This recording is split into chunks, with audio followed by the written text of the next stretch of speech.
This video is about distances on lines of latitude. When a journey is made between two places that are on the same latitude, that is, travelling either east or west, the traveller will not always be travelling on a great circle. Trigonometry can be used to show that the radius of the Earth at latitude alpha is given by r cos alpha. This means that the formula for calculating the distance along a parallel of latitude is distance equals 2 pi r cos alpha times theta over 360.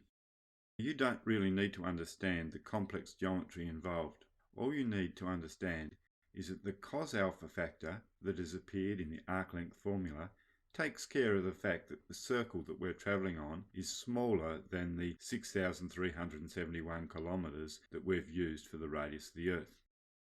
Let's take a look at some worked examples. Both the locations in this are on the 20 degrees south line of latitude. One is 15 degrees east and the other 35 degrees west of the prime meridian. A plan view, that is a bird's eye view of the Earth as if you're in a spaceship looking down directly above the North Pole, is very useful in questions involving east-west travel. Here's the formula for east-west travel on a line of latitude. The angle theta is the angle subtended and it's shown in red on the diagram. In this case, it's found by adding the longitudes of the two locations, 15 degrees east plus 35 degrees west, a total of 50 degrees.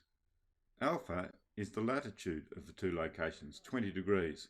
After substituting, the distance is easily calculated. In the second worked example, both places are on the 50 degree north line of latitude, but one is 10 degrees east and the other 40 degrees east of the prime meridian.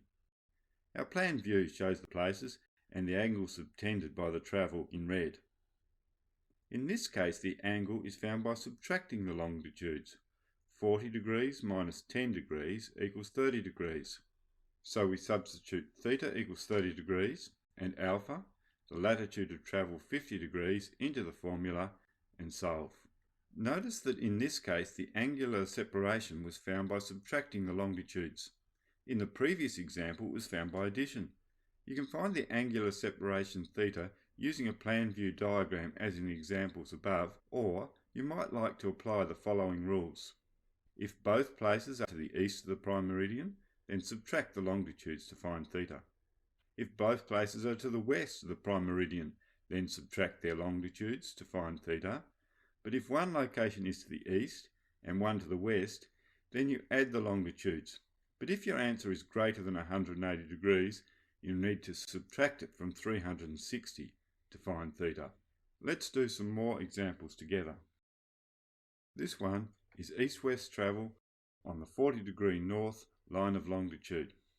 We draw a plan view diagram. One place is 10 degrees west and the other 35 degrees east of the prime meridian. This is the formula used for east-west travel. In this case, theta is found by adding the longitudes. 10 degrees plus 35 degrees equals 45 degrees. Alpha is the latitude of travel, that's 40 degrees. You can do the arithmetic easily on your calculator. In the second example, both places are on the 25 degrees south line of latitude. We draw our plan view. Always draw this view above the North Pole, even though both these places are in the southern hemisphere. It could lead you into error otherwise. P is 17 degrees west and Q 58 degrees west of the prime meridian.